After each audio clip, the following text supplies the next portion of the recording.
अस्सलाम वालेकुम स्टूडेंट्स। आज का टॉपिक है salts. Salts are ionic compound generally formed by the neutralization of acid with a base.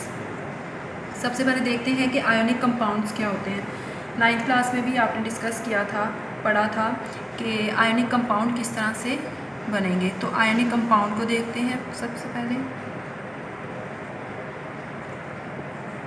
Ionic compound में मैं एग्जांपल लूँगी NaCl की।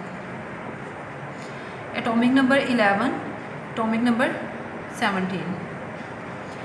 सोडियम का एटॉमिक नंबर 11 है, तो इसके शेल्स ग्रो करते हैं। सबसे पहले शेल में कितने आएंगे? 2 इलेक्ट्रॉन्स, सेकंड में 8 और थर्ड वन में आएगा 1 इलेक्ट्रॉन। तो ये 11 कंप्लीट, 8 9 10 11। इसी तरह से क्लोरीन का ड्रॉ करते हैं। पहले में 2, दूसरे में 8 और थर्ड वन में आएंगे 1 2 3 4 5 6 7। अब आपने रूल पढ़ा था ऑक्टेट कि अगर कोई भी एलिमेंट स्टेबल होना चाहता है तो वो अपने आउटर मोस्ट शेल में 8 इलेक्ट्रॉन कंप्लीट करे। तो यहाँ पर क्लोरीन के पास है 7 इलेक्ट्रॉन।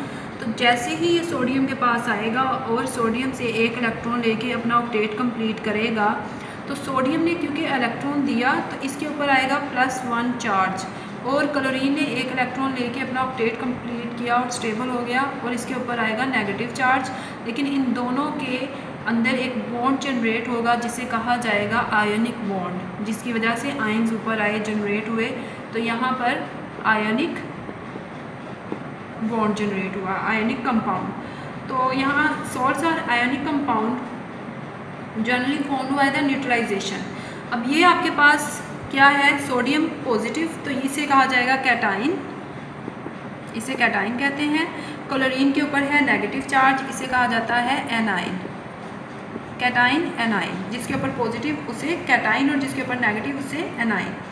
अब न्यूट्रलाइजेशन किस तरह से है? मैंने आपको वेरी फर्स्ट लेक्चर में इस चैप्टर के बताया था कि एसिड और बेस के आपस में रिएक्ट करने पे जो प्रोडक्ट्स आते हैं वो आता है सॉल्ट और वाटर। तो रिएक्शन देखते हैं। HCl NaOH, ये है आपके पास एसिड, ये है आपके पास बेस। इसके आपस में रिएक्शन करने पे अब इसके ऊपर है पॉजिटिव चार्ज, इसके ऊपर नेगेटिव, इसके ऊपर पॉजिटिव, इसके ऊपर नेगेटिव। तो ये पॉजिटिव नेगेटिव के साथ मिलेगा, तो आपके पास क्या आएगा प्रोडक्ट में? NaCl, और ये क्या है? सॉल्ट। और H पॉजिटिव OH नेगेटिव के साथ मिलेगा तो क्या बनेगा? वाटर। अब यहाँ पर एसिड और बेस ने जब आपस में रिएक्ट किया, तो रिएक्ट करने के नतीजे में जो इसका जो एसिडिक इम्पैक्ट था, असर था, इसका बेसिक जो असर था, वो दोनों का क्या होगा? ख़त्म हो जाएगा। दोनों के जो असरात हैं वो ख़त्म हो गए, क्योंकि pH अगर आप वैसे इनकी चेक करें तो ये एसिडिक होगा, ये बेसिक होगा।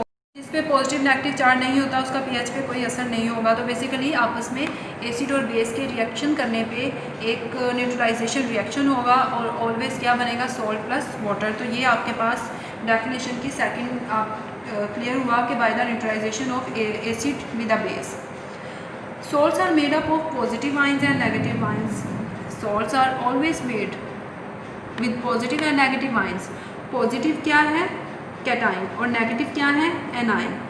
A cation is metallic ion derived from a base. अब इसको देखें, मैं ये रिएक्शन दोबारा आपको बताती हूँ कि अगर आप इस रिएक्शन को गौर से देखें जो HCl और NaOH का हो रहा है, इसमें क्या होगा कि पॉजिटिव जो है, जैसा ये पॉजिटिव है, ये मेटल है, ठीक है, तो ये पॉजिटिव हमेशा कहाँ से आएगा? A cation is always drive from a base. तो ये है बेस, ये हमेशा किससे आएगा?